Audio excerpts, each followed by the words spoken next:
नाही मी ट्रोल नाही, आपल्याकडला प्रॉब्लेम आहे ना की पुण्याचे लोक भाषेवरून बोलतात. अरे बाबा ते जगतच त्या भाषेमध्ये आहे, तर ते आपल्याला तू तिथे गेला राहिला त्यांना नाही कळत शब्द तर ते बोलणारच ना, बाबा असं नको बोलू असं बोल. आपण तिथे गेलेलो आहे, ते आपल्या घरी नाही आहे. मी जात संपून टाकेल या जगातून. तर तेच लोकांना काय बघायचं आहे आणि तुमच्याकडे काय आहे देण्यासाठी ते त्याच्यावर फोकस करा ना, की मी ॲक्टिंग सुरू केली म्हणून तुम्ही ॲक्टिंग सुरू कर. टाईम वेस्ट होईल, याच्या व्यतिरिक्त काहीच नाही होणार. नमस्कार बुलढाणा. आज आपल्या स्टुडिओमध्ये उपस्थित आहेत विदर्भातील लाखो तरुणांच्या मनावर अधिराज्य गाजवणारे आणि रील्स सुपरस्टार, कंटेंट क्रिएटर आणि रोजच्या आयुष्यातील प्रसंगांना अगदी भन्नाट प्रस्तुत करणारे आणि लोकांना एक शिकवण देणारे आपल्या रील्सच्या माध्यमातून असे विशाल पिसाट सर आज आपल्या स्टुडिओमध्ये इथे आलेले आहेत. सर, मला तुम्हाला हा प्रश्न विचारायचा आहे की आधीचा विशाल आणि कंटेंट क्रिएटर विशाल, काय फरक जाणवतो? खूप जास्त फरक आहे. काय होतं की मी कंटेंट क्रिएटर हे असं नाही झालं की मला करायचं आहे म्हणून करायचं आहे. मी आधी थिएटर करायचो. मी 8व्या वर्गात असताना पहिला रोल केला होता गाडगे बाबाचा. तिथून हे सुरू झालेलं आहे. माझे जाधव सर होते, त्यांनी मला स्टेजवर आणलं, त्यांनी सुरुवात करून दिली. आणि काय होतं की मी ॲज अ आवड म्हणून या क्षेत्रात आलो ॲक्टिंगच्या. पण जेव्हा वाचन करायला लागलो, जेव्हा लोकांना समजून घ्यायला लागलो, तेव्हाचा विशाल आणि आताच्या विशालमध्ये खूप फरक आहे. खूप. तुमच्या जितक्याही रील्स आहेत किंवा जितकेही कंटेंट्स आहेत जे आम्ही नेहमी इन्स्टावर म्हणा किंवा यूट्यूबवर म्हणा बघतो, त्याच्यामध्ये एक सोशल मेसेज असतो. नेहमी काहीतरी तुम्ही असं नवी सांगता. विदर्भाची भाषा स्पेशली त्याच्यामध्ये असते. आम्ही जे विदर्भीयन आहोत त्यांना ती अगदी आपलीशी वाटते. बऱ्याचशा गोष्टी तुमच्या कळतातही. तर हे जे कंटेंट तुम्हाला बनवायची प्रेरणा कशी मिळाली? हे मेडिकलमध्ये गोळ्या भेटतात, त्याच्या तुम्ही घेऊ शकता. मजाकचा भाग. काय होतं की कंटेंट क्रिएशनमध्ये ना बरंचसं आहे. जसं मी ॲक्टर होतो आधीच, तर मी ॲक्टिंगमध्ये आपल्याला काहीतरी म्हणजे मी जे ॲक्टर आहे तर ॲक्टिंगमध्येच करणार ना. जर मी इलेक्ट्रिशियन असतो तर मी इलेक्ट्रिकबद्दल रील्स बनवले असते. पण ॲक्टिंगमध्ये मी जेव्हा करायला लागलो तेव्हा नुसतं काहीतरी करणं म्हणजे जे फॉलोअर्स वाढवण्यासाठी काहीही करण्यापेक्षा आपण जर एक असं काहीतरी बनवलं जिथून आपल्यापासून काहीतरी प्रमाणात समाज शिकेल, काहीतरी प्रमाणात लोकांमध्ये बदल घडेल, ते आपण ॲक्टिंग करून जर करत असेल तर सोने पे सुहागा अशा पद्धतीने सुरू झालेला प्रवास होता तो. आणि अजूनही बरंच म्हणजे असं वाटतं की अजूनही बरंचसं आपल्याला शिकण्याची गरज आहे. त्याच्यासाठी मी वाचन कंटिन्यू करतो. अजून मोठ्या लोकांमध्ये ज्यांना जास्त नॉलेज आहे माझ्यापेक्षा त्या लोकांचं समजून घेण्याचा प्रयत्न करतो की त्यांना काय बोलायचं आहे, त्यांना काय सांगायचं आहे. तर असा तो प्रवास सुरू आहे अजून. नाही, पण म्हणजे आता सोशल कंटेंट जास्त असतात. म्हणजे बऱ्याचशा रील तुमच्या आहेत की आम्हाला भावूक करतात. मग ती मित्रांची रील असू दे किंवा आईशी संबंधित रील असू दे किंवा पत्नीशी संबंधित रील असू दे, अशा बऱ्याचशा रील्स तुम्ही तयार केलेल्या आहेत. बऱ्याचशा अशा टच करून जातात की नाही हे असं असायला पाहिजे, नवरा असा असायला हवा, किंवा मित्रासाठी एक मित्र किती डेडिकेशन देतो किंवा एका मित्रासाठी एक मित्र उपाशी राहायला कसा तयार होतो, अशा तुमच्या बऱ्याचशा रील आहे. एका बिस्किटच्या पुड्याची आय थिंक आहे. तर मग ह्या ज्या गोष्टी आहेत तर ह्या करण्यामागचा उद्देश म्हणजे कसं वाटलं की हे केलं पाहिजे, कारण आम्ही रिलेट होतो त्या गोष्टीशी. मग असं वाटतं की नाही हे कुठेतरी आपल्या आयुष्यात घडलेलं आहे. तर मग ह्या गोष्टी मनात येणं आणि हे वाटणं की नाही हे मी केलं पाहिजे. काय होतं माहिती आहे का, मी परत बोललो की वाचन महत्वाचं आहे, की तुम्ही कुठल्या पद्धतीचं वाचन करता. मी जेव्हा नाटक करायचो त्यावेळेस बऱ्याचसा असं माझे जे मित्र होते थिएटरचे ते कविता लिहायचे. मग कविता त्या लिहिल्या कशा जातात हे समजून घेण्यासाठी मी कविता लिहायला लागलो. मग त्या कविता लोकांना का आवडतील तर ते समजून घेतलं. मग जेव्हा मी कॉन्टेंट क्रिएशन करायला लागलो तर ते हळूहळू मला समजायला लागलं. एक आज सुरू केलं म्हणजे असं नाही झालं. सुरुवातीचे रील्स मी कॉमेडी किंवा काही मेसेज नाही असे सुद्धा बनवलेले आहेत. जसं मी ते करत गेलो तसं लोकांना समजायला लागलं, लोकांच्या भावना समजायला लागल्या आणि लोक माझ्याशी कनेक्ट कसे होतील याचा प्रयत्न मी जास्त करतो. म्हणून लोकल लँग्वेजची कनेक्टिव्हिटी वाढली. लोकल लँग्वेज मी हिंदीमध्येही करू शकलो असतो, असं काही नाही. भाषाच बदलावी लागते, बाकी इमोशन्स तर ते आहे. पण मला असं वाटतं की मी विदर्भाच्या भाषेत सुरू केलं. म्हणजे मी जेव्हा मुंबईला गेलो होतो तर मला नाटकात काम मिळत नव्हतं कारण माझी विदर्भाची भाषा आहे. परतवाडा अमरावती म्हणजे त्याने काय होत होतं की तिथे जे स्क्रिप्ट लिहिल्या जायच्या त्या शुद्ध मराठीत असायच्या, त्या लोकांना धरून त्या रायटरने लिहिलेल्या. ते माझा टचच येत नव्हता, तर ते मला काय घेतील, तो त्यांचाही प्रॉब्लेम. मग मला छोटे मोठे रोल करायचो मी नाटकात अजूनपर्यंत लीड रोल केलेला नाहीये तिथल्या मुंबईमध्ये. अजूनही छोटे मोठे रोल करतच मी इथपर्यंत आलो. तर आता असं वाटतं की ज्या भाषेमुळे काम नव्हतं मिळत त्या भाषेने ओळख दिलेली आहे आज. खूप म्हणजे ही अगदी वाखाणण्याजोगी गोष्ट आहे की आपल्या प्रदेशाची भाषा आपला अभिमान बनते.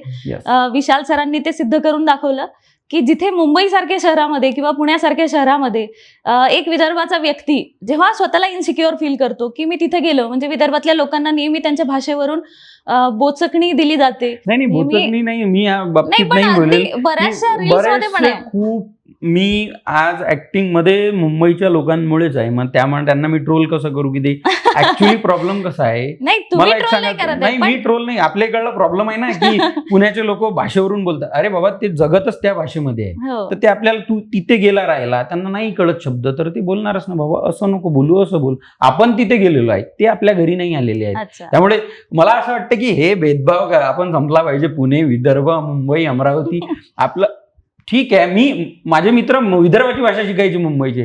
तो माझा मित्र आहे गणेश, तो अजून काय करून राहिला बे, तो मुंबईचा आहे, पण तो पहिलं वाक्य त्याचं हे असते. तर मला असं वाटतं की आपण जिथं जातो तिथले होणं तेवढं साहजिक आहे. आपण ते शिकलंच पाहिजे, शुद्ध मराठी शिकलीच पाहिजे, आलीच पाहिजे, पण आपली भाषाही सोडली नाही पाहिजे.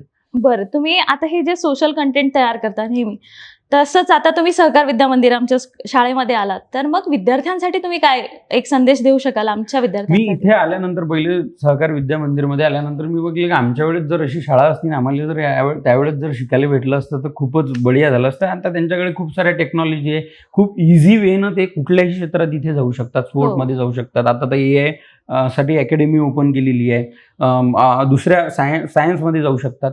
तर त्यांच्यासाठी खूप अपॉर्च्युनिटी आहे. त्यावेळेस आपल्याजवळ अपॉर्च्युनिटी होतं. मी जिल्हा परिषदचं स्टुडंट आहे, आपल्याला इंग्लिशच येत नाही, तर ते दुसऱ्या अपॉर्च्युनिटी काय शोधायचे कोण डोकं लावणार. तर ते आताचे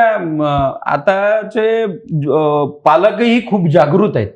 त्यावेळेस असं होतं, माझे वडील शेतीवाले आहेत, पोट्ट चाललं शाळेत, जाऊ दे काय करते. माझ्या वडिलांना तर मी किती शिकलो आहे तेही माहित नाहीये. तर ते आताच्या जनरेशनमध्ये आणि त्या जनरेशनमध्ये खूप फरक आहे.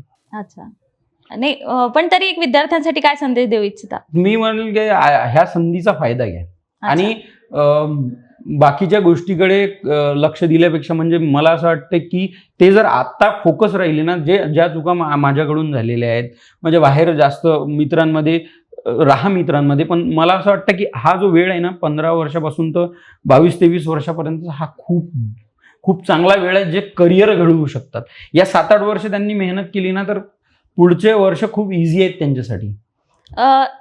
म्हणजे आता बरेचसे लोक करिअर करू पाहतात ह्या तुमच्या क्षेत्रामध्ये, माझ्या क्षेत्रामध्ये येण्यासाठी पहिले तर या क्षेत्राची आवड असणं गरजेचं आहे.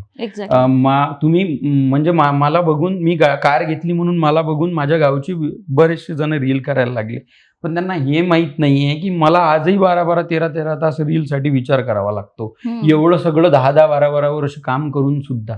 आणि मला असं वाटतं की मी रील्स पुरता सध्या मर्यादित आहे, हे तोडून, हा कम्फर्ट झोन तोडून मी काहीतरी बाहेर केलं पाहिजे, आणि त्याच्यासाठी माझे प्रयत्नही चालू आहे. तर या क्षेत्रात येण्यासाठी तुम्हाला आवड असणं गरजेची आहे. ऍक्टिंग हे एक्सप्रेस करण्यासाठी असते, ना की लोकांना इम्प्रेस करण्यासाठी. ऍक्टिंग तुम्ही एक्सप्रेस करता तुमचे इमोशन्स लोकांसमोर. तुम्ही लोकांना इम्प्रेस करायला गेलं तर मग ऍक्टिंग नाही करू शकत.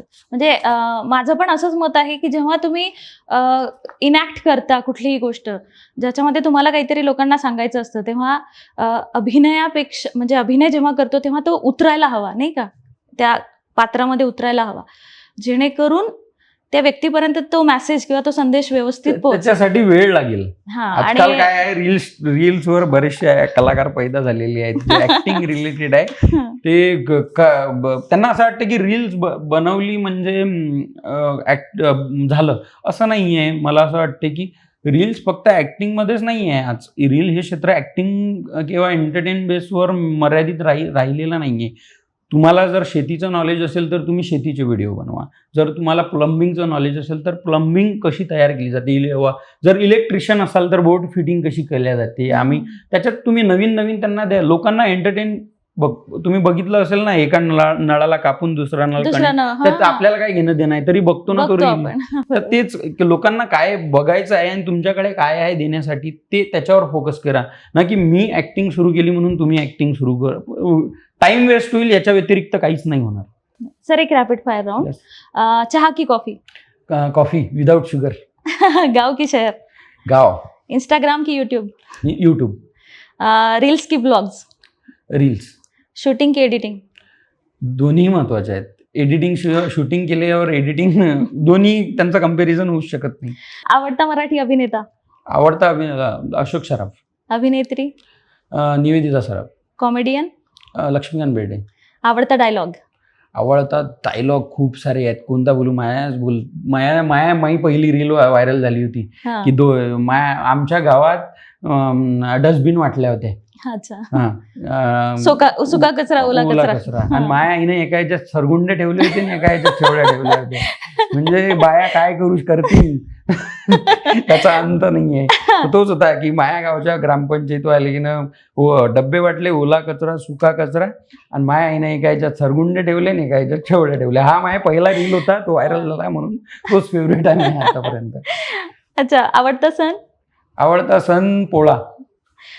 पावसाळा की हिवाळा? पावसाळा. का? मजा येते पावसाळ्यात. आमच्या इकडे थंडीलाच आहे. 2-3 ब्लँकेट घेऊन झोपा लागते हिवाळ्यात. वरण भात की बिर्याणी? वरण भात. वरण भात. अरे वा. पुरणपोळी की मोदक? दोन्ही नाही. अच्छा. गोडच गोडच खात नाही आहेत. बरोबर आहे. कॉफी पण विदाऊट शुगर आहे. Without sugar. क्या बात आहे. खूप छान. गाणं ऐकणं आवडतं की गायला आवडतं? गाणं ऐकणं आवडतं. मी जर गायला लागलो तर उठून चालले असाल तुम्ही सगळे. म्हणून जातच नाही. बाईक की कार? कार. कारनी प्रवास करायला आवडतो. हो. अच्छा. छान. डोंगर की समुद्र? डोंगर. समुद्रामध्ये मजा नाही येत. आमच्याकडे डोंगर, चिखलदऱ्याचे माणसं आहोत आम्ही. बरोबर. बुलढाणा की अमरावती? अमरावती. का? आमचं बुलढाणा आवडलं नाही सर तुम्हाला? पहिल्यांदा आलोय मी. चांगला आहे, पण जिसका खाते उसका ही गाव. जिथे खाताय त्याचे नाही झाले, दुसऱ्याचे होऊन काय करणार. अच्छा. शूटिंग साठी एक टेक की अनेक टेक? अनेक टेक. कारण खूप जेवढे टेक मी 100 टेक घेतले हे मला माहिती आहे, ऑडियन्सला थोडीच माहिती आहे. पण त्या 100 टेकमध्ये जर अजून चांगलं होत असेल तर मी ते घेईल, पण जर कोणी प्रोड्यूस करत असेल तर तो परेशान होऊन जाईल की त्याची शिफ्ट वाढेल. एखादी सुपर पॉवर मिळाली तर काय कराल? एखादी सुपर पॉवर मिळाली तर मी जात संपवून टाकेल या जगातून. सगळ्यांना सारखं बनवून टाकेल. म्हणजे जात संपली तर प्रॉब्लेमच येणार नाही. अच्छा. कास्टिझमच नको? कास्टिझमच नाही, सगळे सारखे. क्या बात आहे. खूप छान. आणखी एक प्रश्न असा होता तुम्हाला की जर तुमच्या आयुष्यावर एखादा चित्रपट तयार झाला, म्हणजे ठरलं पुढे भविष्यात कधी की चित्रपट तयार झाला, तर अभिनेता कोण असावा? पहिली गोष्ट बनवूच नका. काहीच नाही. फालतूचा पैसा बर्बाद करू नका. त्यामुळे बनवूच नका. काही आहेच नाही माझ्या आयुष्यात लोक पाहतील असं. मी करेल एखाद्याचा बायोपिक, तो बघा. क्या बात आहे. हे आवडलं. म्हणजे हे अगदी छान होतं की मी बनवेन एखादा, माझ्या आयुष्यावर नको बनवायला. मुख्यमंत्री झालात तर एका दिवसासाठी? एका दिवसात काय होणार आहे? 5 वर्षासाठी करा म्हणा. अच्छा. 5 वर्षांसाठी विशाल पिसाट सर मुख्यमंत्री होतील अशी आम्ही. सर तुम्ही इलेक्शन लढा पण मग. नक्कीच. अजून पूर्ण न झालेलं एखादं स्वप्न? मला फिल्म्स करायचे आहेत. म्हणजे मी ज्याच्यासाठी मुंबईला गेलो होतो ते अजून बाकी आहे. मला पडद्यावर स्वतःला बघायचं आहे.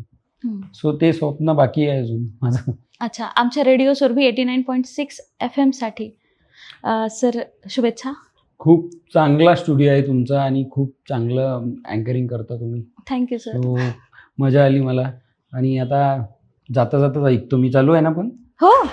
तर काय नंबर आहे? नंबर सांगा. 89.6. 89.6 वर सगळेजण ऐका. बुलढाणाकर आजूबाजूनं 40 किलोमीटरच्या आतमध्ये. काय बाहेर नाही आहेत ना? 80 किलोमीटर. 80 किलोमीटरच्या बाहेरचे लोक अंदर आ जाओ सुनने के लिए सहकारवाणी.